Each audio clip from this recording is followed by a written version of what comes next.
Okay. Welcome to another edition of Double Take Sports Talk with the Watts Brothers. Today on the show, we will discuss the Cleveland Browns first round draft pick. Regardless to signing RG3 to a contract, should they take a quarterback in the first round, we will discuss that later in the show. Also, Anthony Davis being gone for the rest of the season. Since he got injured and was done for the rest of the season, how did that impact the New Orleans Pelicans? Did it look like they did better without him, or did they do better with him? We'll also discuss that coming up in the show. And then the latest debate that I nosed myself around: did the Seattle Seahawks really cheat in Super Bowl 48? Gosh, yeah, that's ridiculous. I'm ready for it anyway. I'm ready for this. Yeah, Ridiculous. I've seen it. I couldn't help it, and I knew it was gonna pique your interest. Yeah, it's gonna pique my interest. I knew it would pique your interest, so I Yeah. had to do it. You already know this. Hmm. No New England. Oh yeah. Respect Tom Brady. Respect Bill Belichick. But other than that, Seattle does it. It's all over the news. Yeah, Screw that. everywhere. It's everywhere. I'm ready for it, man. I'm ready. Whatever it is. We'll have all this and more on Double Take Sports Talk. Welcome to our second episode of Double Take Sports Talk. I am Darren Watts, and the man you just heard on the other side is Daryl Watts. Welcome to the show. What ladies and up? What gentlemen. up? What's going on? All right, what's happening? Not much, man. Just excited to get another show in. All right, let's Yeah. get this baby started. Mm-hmm. All right, let's start with Let's our rock. mini debates, our rundown for the show, our little pre-warm up before we actually hit the main events. Uh, Johnny Manziel signing with an NFL team after assault charges. Should he be given a second chance?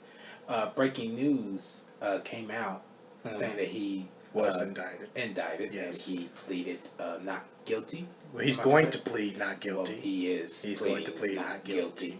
Um, should he be given a second chance? I'm just going to put this in short case term, period. This is what I'm going to say about this. This man has a lot of issues that needs to be addressed. He needs help. But if he don't want to help himself, he should not be given a second chance. That's just how I feel about that. He should not be given another second chance if he does not want to help himself.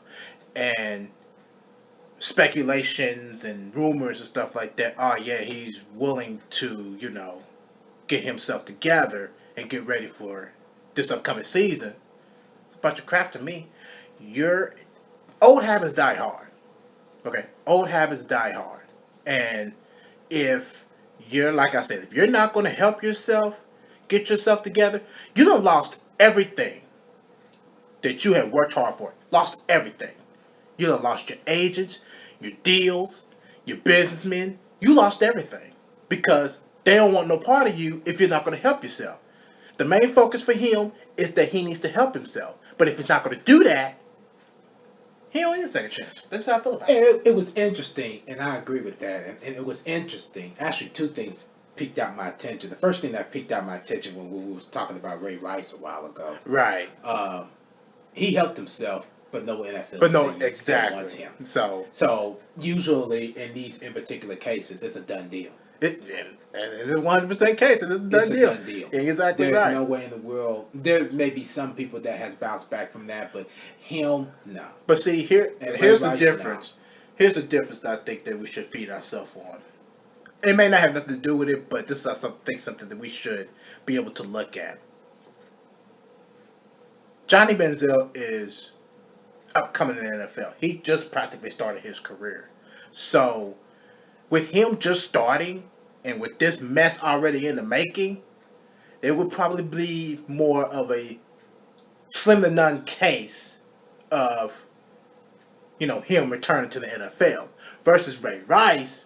He's already reached the peak of his career. Not necessarily saying that he's already on the verge of retirement, but he has already reached that peak. He's already proven himself, and he already did what he had to do in the NFL. So everybody done seen what he did. Nobody has really seen what Johnny Manziel does except in college. Well, Johnny Manziel played 14 games this season with 147 out of 258 passes completed for 1,675 yards, 7 touchdowns, 7 interceptions, 7 fumbles. 57% of his passes was completed with a rating, of 74.4. These type of stats are not good enough for him to be back into the NFL. Because he's too busy thinking about his next party dates and what the next thing he wants to do and stuff like that. And the other it's not cutting. And the other thing with that is, I've seen it on according to CBSSports.com. I don't know if you've seen it, but it's a restaurant. Yeah. Well, there's a restaurant, like a fast food restaurant. It's called Taco Bell. Taco Bell. It's Taco Bell. We're hiring. Mm-hmm. He ain't taking it, but he wants to be back on the NFL side. You're not getting it. You can forget it because you done did what Ray Rice did. Yeah. Assaulted your fiance or your wife or your girlfriend or whatever. You done did an assault. But the sad part is that I was having a conversation with somebody the other day. Matter of fact, it was yesterday. I had a conversation, and it's disappointing to see all of these people that's making good money to blow it. Exactly. I would love to trade spots with them and make a difference in my community versus being ignorant, like how Johnny Manziel, Ray Rice, and all of these people that are on some sort of drugs. I mean, you really want to set yourself as a role model for that? You want to just forget about your fame and your fortune that you worked hard for. But see, that's the thing. Somebody that made you mad. You know what, there? That right there shows. I don't know if anybody. I know majority of people witnessed the draft the year that Johnny Manziel got drafted to the Browns. Darren, you may not have seen it. Nah, I ain't seen it. I didn't see it, but I happened to see a highlight of it. When the Browns had announced that they was drafting Johnny Manziel, what was the first thing that man did? He put up the money signal. Cash money. Right then and there that the minute that he did that, you was bound for a no good career. Because if that's what you was thinking about was money, you got another thing coming. You have another thing coming. He wanted money for his parties and things. Exactly. And yeah, you're not proving yourself. Mm-mm. You really stepped into the grandest stage of sports just to receive money and waste it on some frivolous garbage mess. That's why I'm off of him, and as far as I'm concerned, he don't need to show up in the sports world. That's how I feel. Take it to the streets. Take it to the streets. Take it to the streets. Where you belong, because obviously you don't belong in the NFL. You don't belong. I agree there. I agree. All right. We've talked about this very briefly a little while ago. Anthony Davis. We was talking about Anthony Davis and his comments that he made a while ago when he said that he wanted to get the New Orleans Pelicans back as a playoff team.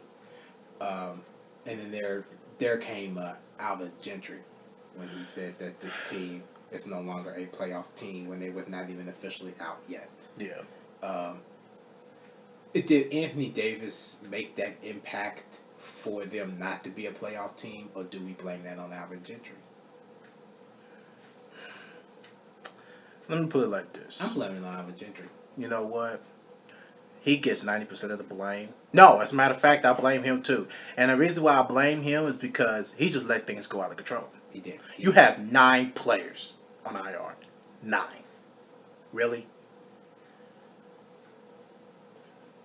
Let me put it to you like this. All these assistants that doesn't hold on. Let me just say this. This is what really gets me. All these assistant coaches, there's some out there that are good. That's why you're an assistant for a reason. Okay? That's why you're an assistant for a reason. Alvin Gentry. And then you got Luke Walton. Teams are wanting to interview him. For what? He's garbage. Just because what? He led Golden State to 24 wins? Well, I got news for you. Due to the rules, that don't even credit to him. That credits to Steve Kerr. Are you going to lead a team that you didn't signed up for, got a contract for? Are you going to lead them to 24 straight wins? I don't think so. I know. No. Luke Walton is just there to back up Steve Kerr. And then now teams are interested in him? No. Alvin Gentry is the same problem. He was an assistant for a reason. He should have stayed with it. Also, you have to also remember Brian Shaw. Assistant for a reason. He was an assistant for a reason. As soon as he seen when Frank Vogel got ejected, he came in and coached them to a win. Everybody want to pick him up. Mm-hmm. Now, the only coach that has done good to this point that was not an assistant was Steve Kerr. Mm-hmm. There's another one. Here's another one that's good. Yeah. That was an assistant. Yep. That became very good. Yep. Phil Jackson. Wow. Phil Jackson. I wasn't thinking about Phil Jackson. That's a good Phil Jackson. He's another one. I got another Doug one. Collins. Doug Collins. Yep. I got another one. What's the coach? What's his name? That's coaching the Hawks right now.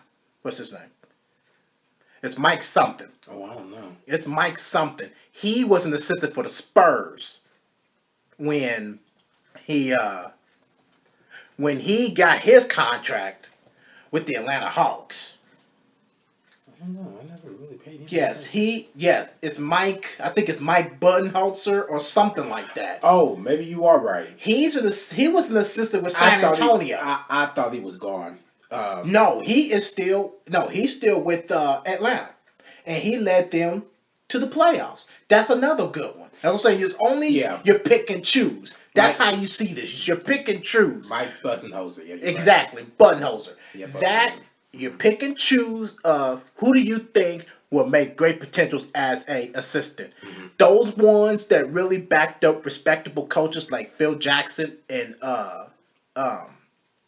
Greg Popovich. You know, them are the type of coaches that you really want to see. But at the same time, you really want to be careful about that because, like you said, Brian Shaw, he was an assistant, but he wasn't the top assistant. I think he was like third, fourth chair. See who? Brian Shaw? Yes, with the Lakers. Yeah, you're right. See, here's my thing. If I'm a GM, the only way I'm going to pick up an assistant off of a good team, if I'm rebuilding the team. Exactly. Then that way I would let him build it the way he wants to build it and really put his skills to the test. Right. I agree. Because we don't know how Steve Kerr would have been if he did went to Golden State. Would this be a whole different conversation if Steve Kerr went to Golden State? So now, if Luke Walton went on and, took the New York job, how would that affect it? You know what? I don't know. It probably would have been pretty much the same. Of course, when you had Derek Fisher, he was a fresh player coming off retirement, just like Jason Kidd. But them are the type of coaches that you really need to give a chance to, spark it up because these are just fresh players coming off of retirement and going straight into coaching. Mm-hmm. Now, Jason Kidd, he's getting his chances, but if he keeps on with these losing seasons like this, he's improving, but if he keeps on with losing seasons like this, he'll be booted out the door. Mm-hmm. New York didn't even give Derek Fisher a chance. Oh, no. Now, I believe it was because of the whole thing with Matt Barnes. Yeah. That's what I believe it was. Because, like I said, they didn't give him a chance, but they wanted to downplay that. Yeah. Nah, I'm upgrading it. That's the reason why he didn't keep his job. Was because of that. Yeah. Because they was afraid of distractions. Yeah, that's all it was. That's all it was for a coach to do that. Mm-hmm. It's like, okay, that he's not setting an example. We got to let him go. Right. We got to let him go. Right. So that's probably what it was. Mm-hmm. But Anthony Davis, I don't believe he was any part of the team failing. I believe he wasn't. I believe the team could have done better without him and with him. Mm-hmm. Either way. It's just like how I was with Golden State, Steph Curry. Right.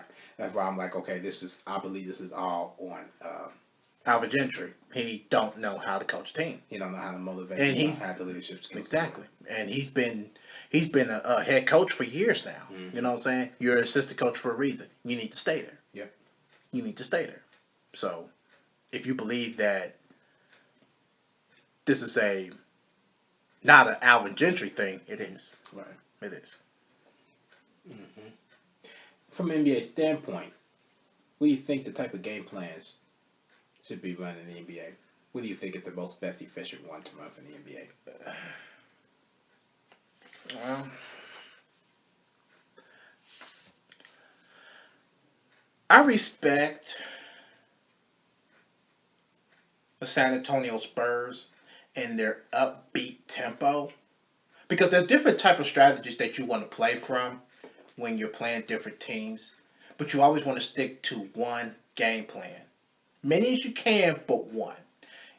And like I said, when I look at San Antonio, I respect how you play 82 games plus a possible 28 in the playoffs. That's including, 7 games in the playoffs. That's 28. You have to play these many games with these teams and with these players. The main thing for me would be chemistry, communication would be the biggest factor in how everything can build in together, rather if it's your pick and rolls and your cutting and all that. But if you want to look at an aspect of where that it's just straight, cleanly, you know, that one game plan of let's figure out how we can shut this team down or whatever, pick and roll is the best option. Pick and roll, straight up. I'm a fan of that. Shaq isn't, but I am. Because that's another strategy that you have to upplay when you're trying to shut down, best teams in the NBA. And San Antonio's one of them. Golden State's another one. And subtract all of the other nonsense that other critics would say. What was it? It was what was it? I forgot what it was, but they would always say, in the aspect of a game, they would change up what they would say. You know, this was this and this was not that. You know what I'm saying? It just it's kind of stupid to me.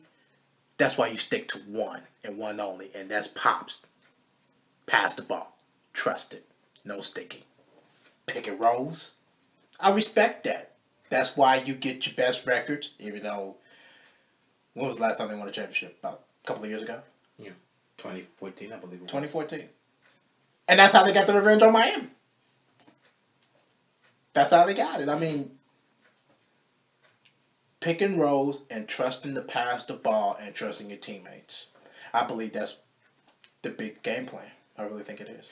Yeah, that is the biggest game plan. I agree with you, the pick and roll, but there's also one other one that I believe is a very big impact, and it's the off the screen. Now you know I'm a very big fan Oh, of Reggie off Miller the screen. I love Reggie Miller watching him go off the screens. Mm-hmm. That's what made him a player Mm-hmm. in the '94 playoffs, Game 5, Mm-hmm. off the screen. You guys just set screens. I'm gonna make them all day. Yep. And that's what he That's did. exactly what he did. You put the ball in you put the ball to your best player Mm-hmm. and let him perform. Let him perform. And Reggie Miller did just that in '94. Did the same thing in '95, but the only difference was it wasn't off the screen. Right. Mark Jackson was just finding him wide open. That Mark was just the best Mark vision Jackson you could and ever Reggie have. Miller. Mark Jackson and Reggie Miller was I believe, two of the greatest point guard shooting guard ratio Yeah, that absolutely. I've ever have seen. Because Mark Jackson knew who to look for. Mm-hmm. Mark Jackson was not a uh, fast break person. He was more of a tempo person, where he kept it at a pace. Right. Uh, but he knew how to find Reggie Mm-hmm. off screens.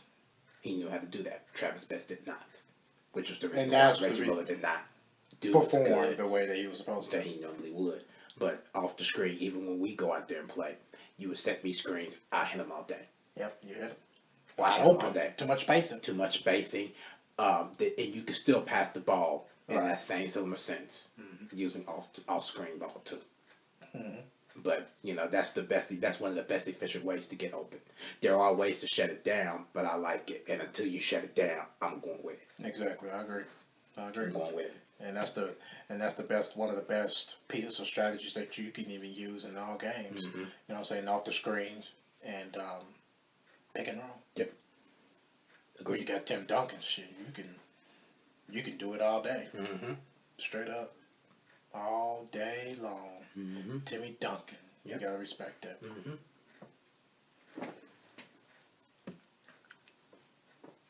All right. Pretty good so far. Let's check this out. Darren here got some very interesting information that he'd like to share with us. So go ahead, Darren. This is your floor. This is one of the things that I found. There's actually a few things on here that was interesting to me. I was reading on here and I looked at a stat line. Boston's Celtics, I believe is a guard. John Havlicek, he connected on 24 field goals. He made 24 field goals. That's an NBA playoff record he shared with Wilt Chamberlain and Michael Jordan as the Celtics defeated the Atlanta Hawks in Boston, 134-109, in Game 1 of the Eastern Conference semifinals. He finished with 54 points. Woo! And what was Jordan's? 63? Mm-hmm. Wow. But connected also on 24 field goals too. Jordan, I don't even think Jordan did that. He tied it. I mean, he. No, I'm talking about field goals. Yeah, he tied it, but Oh, he nobody did? had broken it. Yeah, that I know of Wow. In the playoffs? in the playoffs. Oh, okay. He shares that record with Wilt Chamberlain, Michael Jordan. Oh, okay. Now, if it's been broken, I don't know anything about it. Of course. And then the other thing that interests me, Philadelphia head coach Larry Brown won his 900 professional game with an 88-84 win over the Miami Heat.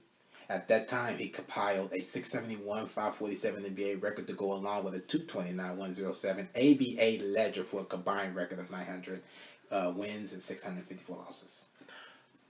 Who was he coaching for? He was coach of the Philadelphia 76ers. And that was in what year? 2001? 99. 99. That was in 99.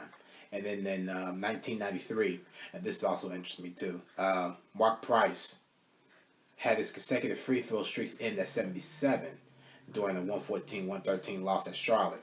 He fell one short of Calvin Murphy's NBA record of 78 straight free throws, which was broken later by Minnesota's Michael Williams, who put together a streak of 97 at the close of the 92-93 season and at the beginning of the 93-94 season.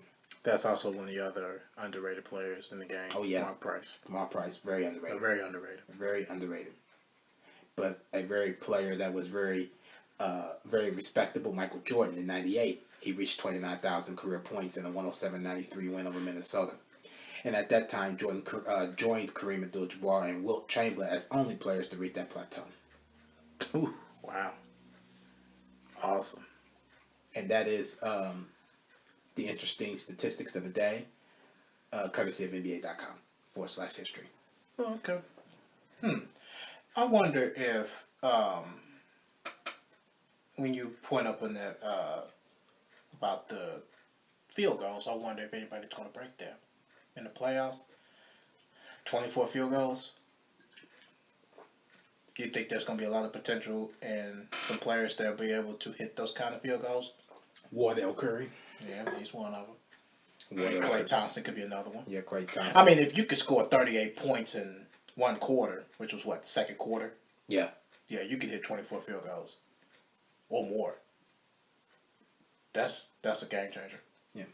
I'm just, that just weighs options right there for me. I agree. Yeah. Okay, moving on. This is the break in the show where we have what's on our minds. What's going on in your head? Oh man. Did anybody watch the Chicago Cubs game the other night? When what is his name?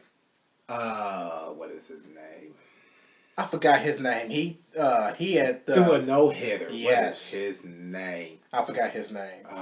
And I watched the bottom of the eighth one. I was sitting in the kitchen trying to make my pancakes that I could not sincerely make. I was watching that game, and I was sitting here. I was actually rooting for the Cubs and him to go for that no hitter. Why? Because I do not like Cincinnati. Yeah, in that case, I don't blame you. And blew him out. Blew him out. Blew them 16 out. zip. 16-0. Shut them out. Blew them out. Shut them out. And I mean, this was my problem with the Cubs. They start out good. They start do off good, real good. But you get your butt in the playoffs and get humiliated. 2008, prime example. 95 and 65, I believe it was. They was 95. I believe it was either 98 and 68 or 95 and 65 in 2008 going into the playoffs. Now, you would expect that is this year's Golden State 73-9. No, that was the Yankees. Yankees is the 73-9 record Of the Golden State Warriors. But that year of 2008, that is the Chicago Bulls 72-10. Mm-hmm. You would think that they could get all the way and win it all. Got swept in the first round by the Dodgers. How do you get swept by the last seed? Yeah. And the Dodgers that barely made it into the playoffs. that squeezed their behind in there. They wanted that. They really wanted to humiliate the Cubs, and they did it. They did it. Mm-hmm. That got me, and I'm like, what's going on here? Did y'all even want these games? Yeah. What was y'all thinking? Y'all too tired. That's how I see it. Maybe. Yeah. Just ridiculous. Because even Carlos Sobrano, didn't he hit a no-hitter that He year? had a no-hitter towards the end of the season. Yeah. And this is almost, except this is the beginning of the season, and he's already doing it. Mm-hmm. So I'm like, is this going to be another reminiscence of 2008? That's why I am not putting all my eggs in one basket. Oh, no. I have learned my lesson from 98. And then I had gained confidence, and in 2008, it's reached sky high. Y'all, they gonna win it all. After that, I'm not doing Actually, mine's reached high in 2003. Then that's when it went down for me. I was still believing in 2003. I don't necessarily. The problem with that is that the Cubs want to blame Steve Bartman for that crap. No. Blame yourself, because that was just only, I think it was game 3 or 4.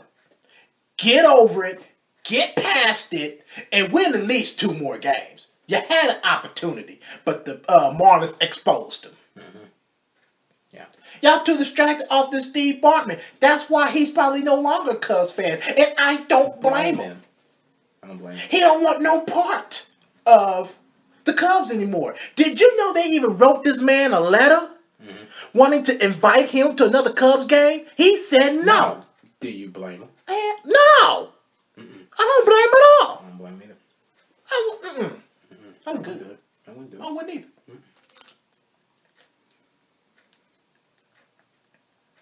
What's on your mind? You alright? Yeah, I'm good. I was on Facebook the other day, and I just so happened to see the actual news clip that SportsCenter made this big blow up about the Chicago Bulls losing their 10th game in '96 to the Indiana Pacers. What did you expect? Pacers was the only team that won against the Bulls twice. No other team did it. Did you see the highlights to that game and why they made it a big blow up? Did you see that? Why? Because Phil Jackson rested the starters? No, he did not rest his starters. What happened? He rested his starters in the first half, but he played them in the second half. But that's not the reason why they made a big blow up. Okay, what's the big blow up? At the end of the game, Derek McKee? I think it was Derek McKee. Derek McKee got the ball. The Bulls supposed to win that game. But the referees, right at the buzzer beater, called a foul on Michael Jordan, and Derek McKee got 2 free throws and won that game.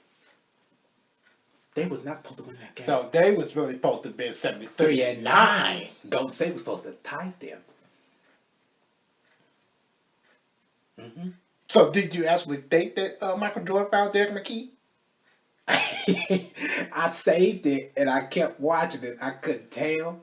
But if he did not get fouled, he did some good acting. He did some good. Oh, Michael Jordan was hot. Oh, he was hot. Oh, he was hot. Hey, but you know what, though? The Bulls got something very good out of that year. They won a championship. Yep, sure did. But did not face the Pacers in that year. Did not face them in the playoffs. No, they didn't. In that entire Michael Jordan era, the Pacers only faced the Bulls once. in the NBA playoffs. And that was 98. in '98, the Eastern Conference. That was the only. It took that game to 7. The Pacers, and I even read a news article talking about the Indiana Pacers. That was the Bulls' hardest competition. Yeah. Even just like Larry I was with the Brown Pacers. coaching, with Larry Mhm. Brown coaching, with Larry Bird coaching. I'm not gonna necessarily say Bob Hill, but Nah, not Bob more Hill. of Larry Bird and Larry Brown. Brown. Mhm. That was the Bulls' toughest competition. Mhm. Because they beat everybody. They They could beat beat everybody everybody else one time, and they only beat the Pacers beat them twice that year. They beat them twice. And that was just the same way because Pacers are known for trying to match up to those type of teams. Like you said, the Bulls. Mhm. And then you got the Knicks. Mhm. They matched up to the Knicks. The Knicks was their toughest competition. Yeah. You know, the Knicks was like, oh man, these cats ain't playing. No. They started coming up. And they started coming up. Mhm. And ever since then, that's when the Pacers have really started growing. Mhm. And then when Larry Brown had departed the Pacers, Larry Bird came in and did his thing and really took him out the map. And really got into Jalen Rose here. Yes, he did. Got into him. Because he's a forward, just like Bird. Yeah, I couldn't get over that. He got into Jalen Rose's head so bad that he just came out and blew up. Yeah. I don't know what it was, man, but Bird did something. Bird did something because had that Jalen Rose been on another team, nah, they wouldn't have worked like that. Mm. Bird did something. I'd like to know what that was. Mm-hmm. I mean, Jalen Rose has always been known to me as a good ball player, but He's a good six man. Yeah, he was more better under Larry Bird than he was anybody else. Mm-hmm. Yeah, I think he was in the year for. I think he played 96. 96. I think 1 year with Larry Brown. I think it was before he departed. Mm-hmm. But Jalen Rose wasn't even present. Yeah, he didn't even. He wasn't present. Yeah, he didn't get a chance. No. And then Bird came in there. I don't know what he did, which was. He did him. And Travis Best had an issue with passing the ball. Of course. But other than that, he was still good. Travis Best was still good. He was good. He just liked to stick too much and don't pass the ball. Absolutely. Yeah. But, Rick Smits. Yeah, oh yeah. Rick Smits. I think Larry Brown. You know what? Larry Brown really got into Rick Smits' head of anything. Because I happened to watch Game 3 of the 94 Eastern Conference Finals when they blew him out by 20. Mm-hmm. Rick Smits is the reason why they got blown out by 20. That dude, man. And they were supposed to have won Game 1. If Rick Smits wasn't in foul trouble, they would have won Game 1 too. Mm-hmm. That's just how I feel about it. Yeah. But Game 2, it wouldn't have mattered because Rick Smits didn't even show up. No. I don't know what was going on with that. The Pacers was tough. It still is, but I mean, not now in this instinct. But they have improved. I'll tell you that now. They have improved. They have really impressed me. But yeah, that controversy right there, making a big deal of that. I see why now. Yeah, I see why now. They did. I still got the news clip if you want to see it. I'll take a look at it. Okay, moving on. We got the main events of discussions. We are going to talk about the Cleveland Browns taking a quarterback in the first round. They signed RG3 to a contract. Should they still pick a quarterback in the first round? Okay. Here's my thing with this. You already have 3 quarterbacks. You just signed one the 24th of March, which was RG3. If you want my honest opinion, I don't believe they need a quarterback in the draft. Josh McCown did pretty decent just this past season, so I wouldn't necessarily touch him just yet because they want to trade him, and then that would leave you with 2 quarterbacks, which is RG3 and I think Austin Davis, if he's still with the team. I don't know if there's some kind of hidden news about it that he went somewhere else, or I don't know. But that's the ones I know of, but that would leave you with 2. But in this case, I wouldn't touch him just yet. I truly 100% believe they do not need a quarterback. I'm going to tell you what they really need. They need an offensive line, and they need another receiver. They need a third down threat. They don't have that. They need a third down threat. Because the only way that Cleveland can win games if they convert their third downs. Because I don't even think there was a few games in the whole entire 2015 season that they faced third down. They need a threat. They need a third down threat. And they need more protection. Defense is fine, but they need to upgrade on that too. But the defense is fine. I agree, but I disagree. Okay. And I disagree with the third down threat. And the only reason why I disagree with the third down threat is because if Cleveland can have a good quarterback, all your receivers can be playmakers. I believe they need another quarterback because RG3 is not going to last. He's going to get injured, and they're going to need another quarterback that can be efficient.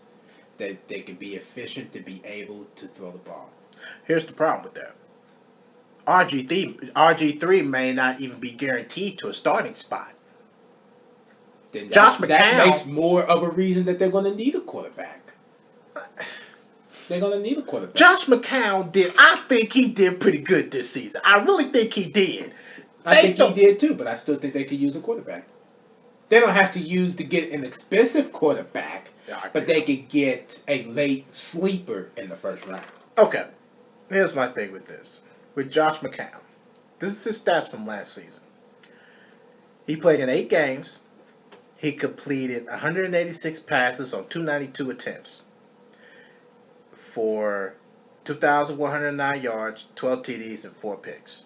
In 8 games. That's not bad. That's not bad in 8 games. That's what I'm saying. I wouldn't necessarily. They're wanting to trade him. I don't think it's a good idea to trade him just yet. I would give him one more season. If I don't know what Hugh Jackson's up to, but if that was me, like I said, I would agree with you to the aspect of trying to draft another quarterback like a late sleeper or whatever. But the quarterbacks that they would have to draft, which I highly doubt it happened, but the only quarterback that they would be able to draft in the because they got first round is Paxton Lynch, Connor Cook, and Christian Hackenberg. And I highly doubt that Cleveland's going to see those quarterbacks. They will have to get a sleeper. Mm-hmm. And like you said, what they should do is build themselves an offensive line. That I agree. Yes, they do. They need to really, if anything, focus more on that offensive line. Yes. And you can get yourself a couple of late sleepers also with offensive linemen. Great, fabulous, wonderful. We can work that way. Exactly. But right now because they really need the protection and they need to be able to maintain their quarterback for the whole season. So and if they make the postseason, and do that too. So since you say that, let me ask you a question. I'm gonna throw you off stats from RG3. Mm-hmm. Now, he last played in 2014. Here was his stat line.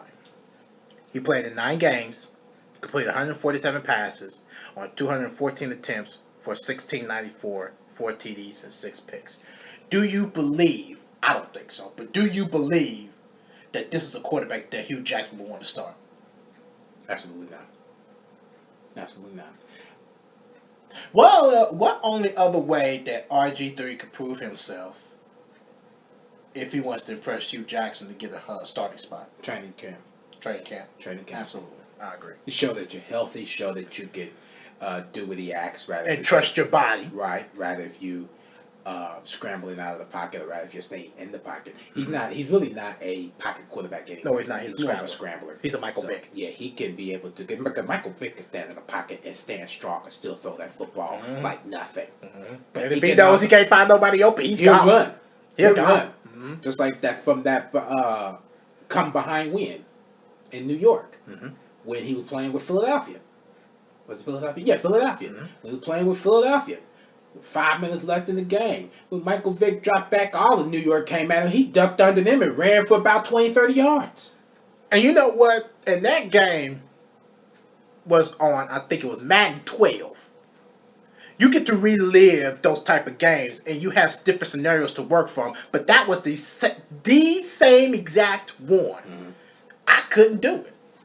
I literally watched the whole game of that and tried to insert it. It didn't work. It just don't work. It didn't work. It just don't work. Because some of the personnel may not be in the game. It just didn't work. I said, "Stay with it." Yeah, really. I said, "I'm good." I know that's right. Yeah, I did it my own way. yeah, you just have to. Yeah, I just found it. Yeah, but I just don't think that RG3. I don't think those type of stats from your last season.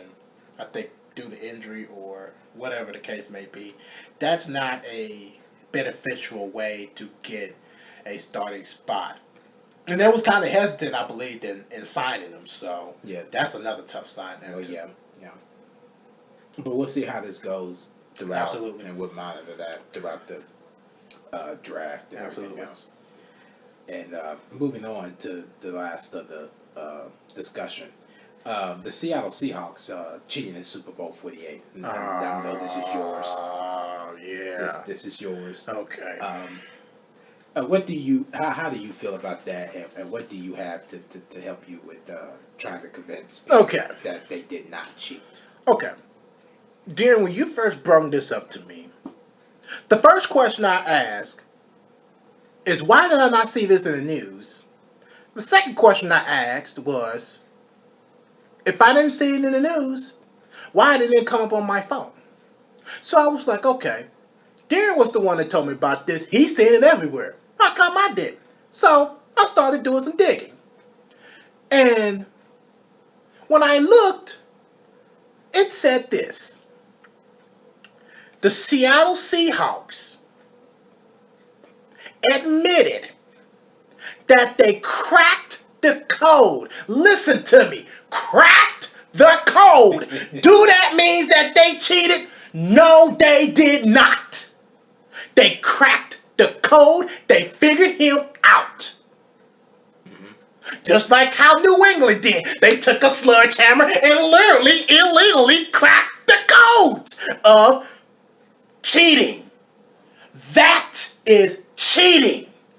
Seattle, every team in the NFL, I cannot imagine any other team that would do this. Every NFL team does this. I don't give a crap what anybody say. They will look at opposing teams' offense and what they run. That's exactly what Seattle did, and you're telling me that they cheated? Look, blatantly said, if Peyton Manning would have did what he normally did, but he wasn't thinking because he doesn't perform good in the playoffs and the Super Bowl, if he was thinking, he would have performed double moves. He would have exposed them. He would have exposed them. Why are you saying that Seattle cheated? They didn't cheat. They cracked the code. They figured them out. They outsmarted Peyton Manning. Peyton Manning wasn't able to outsmart them. Peyton Manning would tell you in a hot second, oh yeah, they beat me up and they beat me up good. Yeah. They cheated. Nah.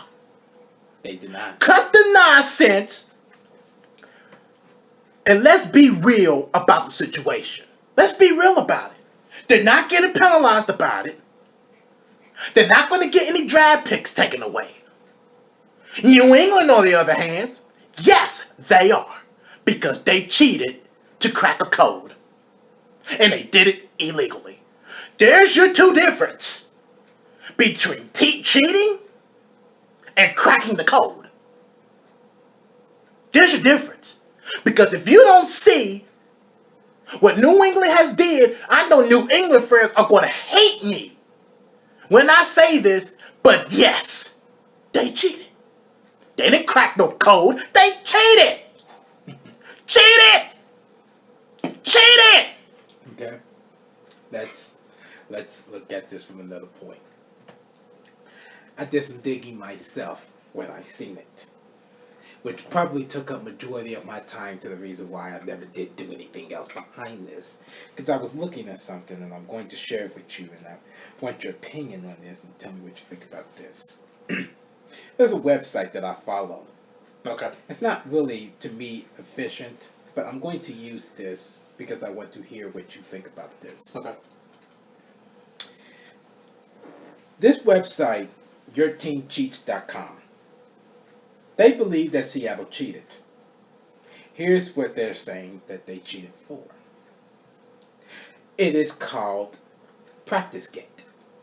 Practice what? PracticeGate. Okay. Here's the summary according to this website. Here's what they said. Not learning from the 2012 version of this cheat, the Seattle Seahawks head coach Pete Carroll was fined $100,000, and the Seahawks was fined $200,000, and the teams lost 2 double practices in 2015 for violating no contact rules that governed NFL teams' off-season practices. The Seahawks was fined an undisclosed amount in 2012 by Goodell for a similar violation under Carroll's supervision and lost their final 2 organized team activity practices. The 2011 collective bargain agreement bans physical contact between players during the offseason. Were they punished? Yes. And the punishment was Pete Carroll getting fined and the Seahawks getting fined $200,000 and lost their double practices in 2015. That was the following year that they won the Super Bowl. Now, looking at this, what do you think about that? Okay. If you're practicing and you're doing illegal things to practice, Right. with this website, do you believe or do you agree to the fact that they cheated? It's out there. Does this involve in any way poking their noses in other teams' businesses? No, it doesn't. No, it doesn't. Bunch of crap. Because number one, what does that have to do with the win of the Super Bowl? Because they took their practices to the extreme, where they're supposed to be within violation or within the code of practices. Okay, if there's a way that they could link that to the Super Bowl, then yes, then they did cheat it. But I see no connection whatsoever to their illegal practices in the Super Bowl that caused them to cheat. But this has been going on since Pete Carroll first coached. This was in 2012. Okay. You do this for a long time. That's fine. You do it for a long time. That's fair enough. Here's something else you have to think about. I don't know what year this was. I think it was 2010. Why do you think Seattle made it into the playoff with a 7-9 record? What? Because of illegal practices? What do you think that? Even though and when Pete Carroll come in 2010? I don't know when Pete Carroll came in, to be honest. I couldn't tell you. I couldn't tell you either. But like I said, I'm not saying what you're saying and what you're reading is, physically trait. But what I'm saying is that if there is no evidence or there is a link between their illegal practices and the Super Bowl, I don't consider that cheating. New England linked their stuff into why they won their 3 Super Bowls. Because they had spied, used cameras on other teams to use signals to cheat. I don't see Seattle going into Denver's facility or going into New Orleans' facility and illegally practicing with them, beating them up just so they could get a shot in the Super Bowl. Then they'll be cheating. But I don't see no type of link or evidence that will lead up to this in the Super Bowl. I don't see it. And it was just like what Woody Page has said. I was reading one of his articles and he was like, well, what happened to our Broncos? What happened to them? They got beat up. That's what happened. Peyton Manning don't perform well in the playoffs. So that could probably hide a little bit of evidence. But at the same time, for me, it don't hide nothing. It is straight fact that Peyton Manning sucks when it comes to Super Bowl. Mm-hmm. He sucks. Great. Even when he won Super Bowl 41, he sucked. He did. Mm-hmm. Badly. Mm-hmm. He threw, 3 picks? Mm-hmm. And threw, only 1 touchdown? That was to Reggie Wayne in the first half? Mm-hmm. You stink. that defense picked it up because that's what scored their That's touchdown. the defense had won the championship, and that's exactly what Seattle did. Seattle was ranked first in defense, and Denver was ranked first in offense. And on top of that, they had an easy schedule. They faced all the NFC teams that was under 500. They didn't face a team like Seattle. So that wasn't their real ability of testing. The only real test that the Colts had that year was against the Colts. That was it. I think that was their only real test was the Colts. The Broncos test? Yes. And New England. Because you got to get past the Cheaters. And they succeeded that. But there is no evidence whatsoever that would link that to the Super Bowl. I believe them two are two separate issues. Seattle just brutally beat the crap out of Denver. And then on the other side of the script that's been going on for a long time, but they only gotten one Super Bowl out of that. 2 Super Bowl appearances, 1 win. New England, 18 million trips, 18 million championships. That's my point. That is my point. You heard it from Daryl himself. No, it is not cheating. No, There it you is have it. not. There you have it. Until somebody can come to me and tell me or write me personally and tell me that how these two can link, then I'll go back on the air and I would simply apologize and say, yes, this person was right. That is cheating. But right now, no. There you have it, ladies and gentlemen. There you have it. I know this. Seattle I'm confident. Seahawks not cheating in Super Bowl 48. I'm confident. There it is. Ladies and gentlemen, on to Quizmania.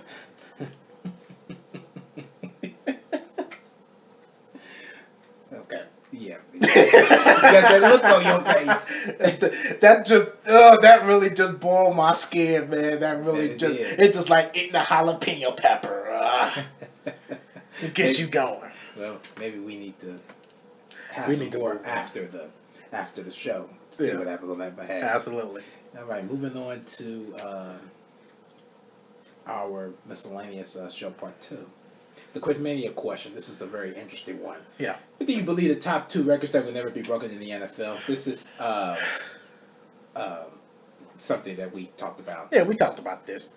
And the ones that I really had that really caught my attention, that I've seen, that I've watched, was Johnny Unitas' consecutive games for touchdown passes with 47, and Don Shula's career victories with 347. He had 328 in the regular season and 19 in the playoffs, which adds up to 347.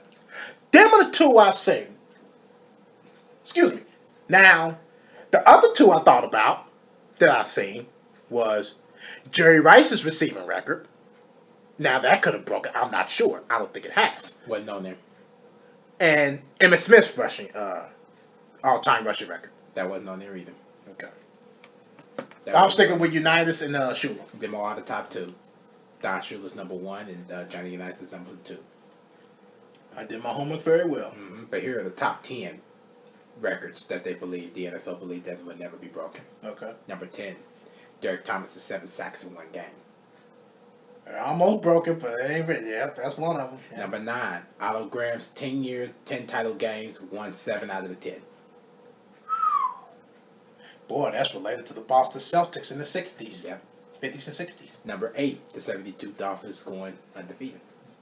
It was almost accomplished Mm-hmm. by the cheaters. Yep. Number 7, Tom Landry coaching Cowboys for 29 straight years. Number 6, this is my favorite one because I think this is the most efficient one. I think this should have been put number 1. This is my favorite one. Number 6, the San Francisco 49ers win 18 in the straight row road on the games. road. Oh, yeah, I The love that. Road Warriors. That is my favorite one. Mm-hmm. Number 5, Don Hudson leads NFL in touchdowns 8 times. Dang. Here's another one that gets my attention. This one would never. I don't think this would ever be broken. I don't think no team is going to do this. Number 4, the Bucks losing 26 straight games. Yeah. I don't think no team. I don't care how sucky you are. That ain't happening. Number 3, this record was broken, I believe. Number 3, Brett Favre's consecutive starts in the career. They ain't been broken? Or was it games played that was broken? I think it was I games think it was games played that was broken, but consecutive starts now. And then, of course, the number 2 and the number 1 answers. Yep. It's Very very interesting. to see this. Yeah, very interesting. Okay. Moving on. Our critical thinking and analysis. Now, from a performance standpoint, Daryl, and from my analysis standpoint, who is the better player currently in the NBA? LeBron James or Kevin Durant? Now, from a standpoint of the analysis, I hate to do this. The better player from on paper is LeBron James. Look at here. Yes, that is the case. But here's my problem with this. When you have a player like LeBron James, okay, you have a player like him, there, of course, stats never lie. They never lie. And it proves how a player is. But when you have the NBA, not just the refs, the NBA favors LeBron James in every way possible. That's why his numbers are more powerful than Durant's. Let's be real here. Really. No. Not really. Kevin Durant has more of the standout performances than LeBron That's James. what I was just getting ready to get into. That's why I feel that you can look at the stats and you can say that LeBron James is. I don't think so. From a team perspective, LeBron James would be better. But in a one-on-one, Durant would wipe him out the water. But I also feel that Durant could be a better team player than LeBron James. Let's look at it like this. The only thing that LeBron James has over Kevin Durant, in my personal opinion, is years played. That's the only thing that he really has over Kevin Durant. Kevin Durant, this man, in his career versus LeBron James, 33% shooting downtown. LeBron James, 31. Really? That right there, that was one of the stats that stood out to me. And he's in 83% free throw shooting. 84. LeBron James is 75. Now, who takes most of the time in the gym to dedicate themselves? That's just me in my personal opinion. You know what I'm saying? You can smash up your career points and have more career points than Durant, but the ones that I feel that are really tight-knit are the ones that are important. Okay. That's just how I see that. Here's another way of looking at it. You looked at the entire career. I looked at it from a one-on-one standpoint. Okay. Your three-point percentage, Kevin Durant against LeBron James himself, 42%. LeBron James, 37%. Just one-on-one. Just against each other playing in the NBA. Field goal percentage. The only difference is LeBron James is better. 52%. Kevin Durant, 48%. Kevin Durant averages more.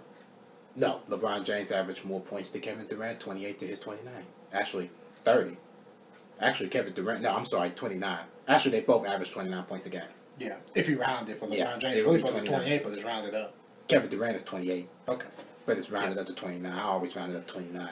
But LeBron James played and Kevin Durant played 16 games together against each other, and LeBron James is 13-3 against him. LeBron James is 13-3. 13-3. Yeah, of course. That sounds about right. 13-3. Rigged stuff too, but yeah. So you could flip that record for Kevin Durant. Exactly. He's 3-13 against LeBron James. That sucks. For LeBron to be overly overrated. Yeah. Bam. But that's not my show. Of course. That's not my show. Not my show either, perfect, but you know. I just don't understand these things. I don't understand why that some players get these advantages over, younger players. Kevin Durant been in the league, for quite some time, and LeBron James has too, but LeBron James been there longer. Right. And Kevin Durant doing some things to smash him up, man. Kevin Durant could take him any time of the day. I don't care what Absolutely. anybody say. I don't never doubt that. Yeah. No, I always stick Absolutely. to that, and I will continue to stick to that. Absolutely. Okay, ladies and gentlemen, for those of you that came in late on the show, this is what we talked about. We talked about Johnny Manziel's second chance of joining the NFL team after assault charges, which you have found out breaking news that he's going to plead not guilty. We also discussed which NBA game plan is successful, and we shared interesting statistics of the day. And then we broke down the show with what was on our minds. And then we talked about the Cleveland Browns quarterback first round draft pick and Anthony Davis missing the remainder of the season, how it affected New Orleans. And we also talked about Seattle cheating in Super Bowl 48. Did it happen? And Daryl says no. Of course. We did our quiz mania today, and then finally we did our critical thinking analysis between LeBron and Kevin Durant. Ladies and gentlemen, I thank you. Me and Daryl thank you for tuning into our second episode of Double Take Sports Talk. With Daryl Watts, I am Darren Watts. Join us for another edition of our show. The Watts brothers are now officially Gone!